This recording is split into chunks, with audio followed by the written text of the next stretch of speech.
Good morning বন্ধুরা। আজ 21 জানুয়ারি বুধবার। আজকের সকালের বরাক তথা সমগ্র আসামের গুরুত্বপূর্ণ খবরগুলি হল: কোকরাঝারের পর এবার চিরাং জেলায় সম্পূর্ণরূপে বন্ধ করা হলো ইন্টারনেট পরিষেবা। কোকরাঝারের পরিস্থিতি আরও অবনতি হয়েছে। কোকরাঝারে সেনার ফ্ল্যাগ মার্চ, মোতায়েন করা হয়েছে র্যাপিড অ্যাকশন ফোর্সের 2টি বাহিনী। এই ঘটনা নিয়ে প্রতিক্রিয়া ব্যক্ত করেছেন রাজ্যের মুখ্যমন্ত্রী। গাড়ি গাড়ি করে মোতায়েন করা হয়েছে অর্ধসেনা। অশান্তে জর্জরিত কোকরাঝার শান্ত করতে সষ্টম প্রশাসন। কোকরাঝারে রাজপথে ধারাবাহিকভাবে লাঠিচার্জ চলে, শূন্যে গুলি চালায় পুলিশ। এদিকে পুলিশ কর্মীদের উপর শিলাপাথর নিক্ষেপ করতে থাকেন প্রতিবাদকারীরা। ইতিমধ্যেই বেশ কয়েকজন প্রতিবাদকারীকে আটক করার খবর পাওয়া গেছে। উল্লেখ্য, সোমবার এক যুবককে খুনের ঘটনায় প্রতিবাদে উত্তপ্ত হয়ে পড়েছে কোকরাঝার। শাসনে নেই, তবুও অসম প্রদেশ কংগ্রেসের যে গৌরব যুগ চলছে তা রাজীব ভবনের বীর দেখেই কিছুটা উপলব্ধি করা গেছে। রাজ্যের মোট বিধানসভা আসন সংখ্যা 126, আর কংগ্রেসে প্রার্থী প্রত্যাশী সংখ্যা 600 পেরিয়ে গেল। একদিনেই 300 মনোনয়ন জমা পড়ার রেকর্ড গড়েছে রাজীব ভবন। প্রার্থী প্রত্যাশীদের বীরে রাজীব ভবনে তিল ধারণের জায়গা ছিল না।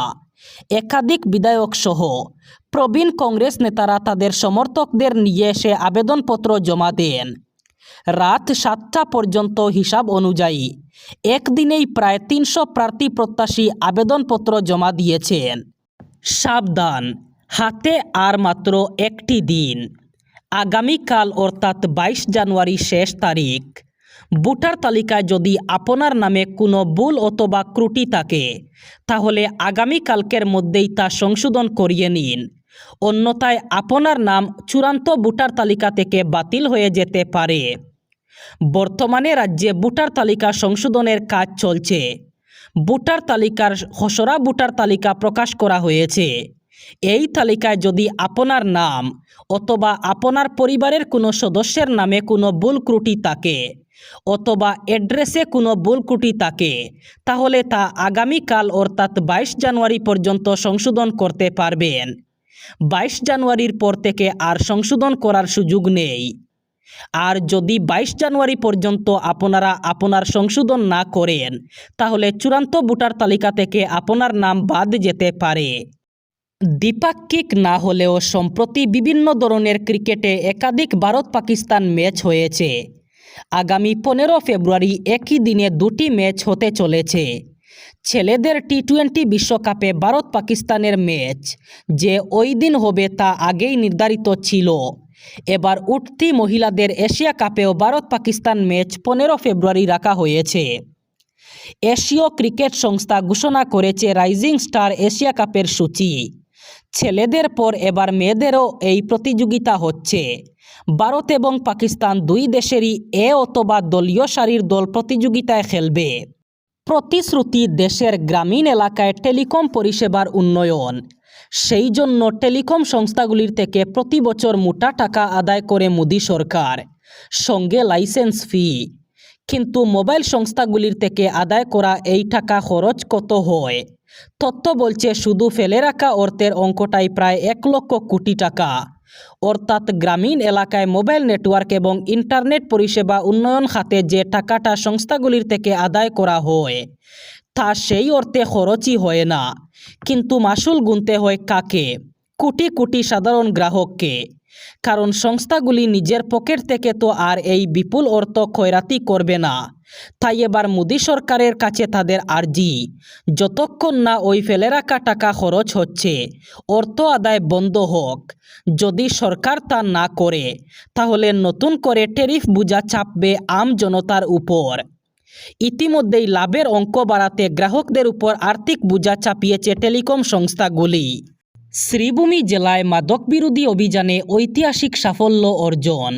মঙ্গলবার শ্রীভূমিতে ধ্বংস করা হয়েছে প্রায় 55,53,70,000 টাকা মূল্যের মাদক দ্রব্য। জেলার বিভিন্ন থানায় পৃথক পৃথক অভিযানে দীর্ঘদিন ধরে বাজেয়াপ্ত করা এই বিপুল পরিমাণ নেশাজাতীয় সামগ্রী আদালতের নির্দেশে মঙ্গলবার সম্পূর্ণ আইনানুগ প্রক্রিয়ায় ধ্বংস করা হয়।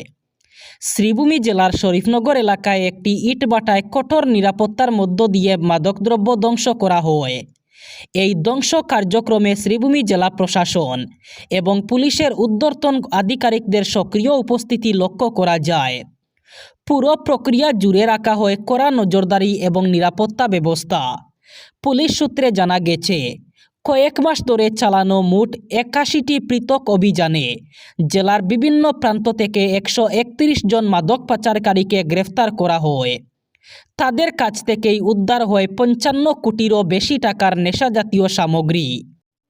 এবারের এমএলএ ভোটে হিমন্তের পরাজয় নিশ্চিত। বিধানসভা নির্বাচনের আগে রাজ্য রাজনীতিতে তীব্র আক্রমণ শানালেন কংগ্রেস সভাপতি গৌরব গগৈ। গোয়ালপাড়া শহরের বালুকডুবি এলাকায় অবস্থিত রাজীব ভবনে সাংবাদিকদের মুখোমুখি হয়ে তিনি অসমের মুখ্যমন্ত্রী হিমন্ত বিশ্ব শর্মার বিরুদ্ধে অহংকার, আদিবাসীর জমি দখল এবং ভোটার তালিকা কারচুপির গুরুতর অভিযোগ তুলেন। ইতিহাসের উদাহরণ টেনে গৌরব বলেন, অহংকারের পরিণতি সর্বদাই পতন। তিনি সরাইঘাটের যুদ্ধে মুঘলদের পরাজয়ের সঙ্গে বর্তমান অসম সরকারের ভবিষ্যৎ তুলনা করে বলেন, যেভাবে সরাইঘাটে মুঘলদের অহংকার চূর্ণ হয়েছিল, ঠিক সেভাবেই 2026 সালের নির্বাচনে মুখ্যমন্ত্রী ডক্টর হিমন্ত বিশ্ব শর্মার অহংকারের পতন ঘটবে। শিলচর মেডিকেল কলেজ ক্যাম্পাসে মানবদেহ ঘিরে চাঞ্চল্য। নজিরবিহীন ঘটনায় মেডিকেলের নিরাপত্তা ব্যবস্থা নিয়ে তীব্র বিতর্ক শুরু হয়েছে। আবারও চূড়ান্ত সামাজিক অবক্ষয়ের ছবি। শিলচর মেডিকেল ক্যাম্পাসেই প্রশ্নের মুখে মানবিকতা। প্রাণীর কামড়ে ক্ষতবিক্ষত অবস্থায় উদ্ধার মানবদেহ। শিলচর মেডিকেল ক্যাম্পাসের মধ্যেই উদ্ধার হয়েছে এক নবজাতকের মৃতদেহ।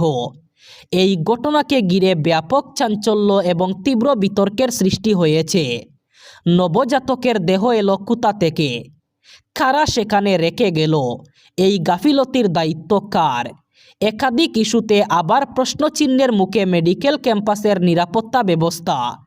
প্রাণীর আক্রমণে ক্ষতিগ্রস্ত অবস্থায় উদ্ধার হওয়া দেহ ঘিরে তদন্ত শুরু করেছে গুঙ্গুর পুলিশ।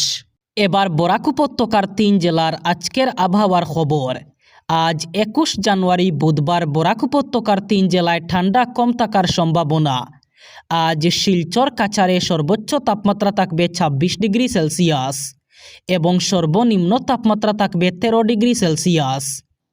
শ্রীভূমি করিমগঞ্জে আজ সর্বোচ্চ তাপমাত্রা থাকবে 26 ডিগ্রি সেলসিয়াস এবং সর্বনিম্ন তাপমাত্রা থাকবে 13 ডিগ্রি সেলসিয়াস। একইভাবে হাইলাকান্দি জেলায়ও আজ সর্বোচ্চ তাপমাত্রা থাকবে 26 ডিগ্রি সেলসিয়াস এবং সর্বনিম্ন তাপমাত্রা থাকবে 13 ডিগ্রি সেলসিয়াস। এই ছিল আজকের সকালের গুরুত্বপূর্ণ খবরগুলি। ভিডিওটি অবশ্যই লাইক করবেন এবং চ্যানেলটি সাবস্ক্রাইব করবেন।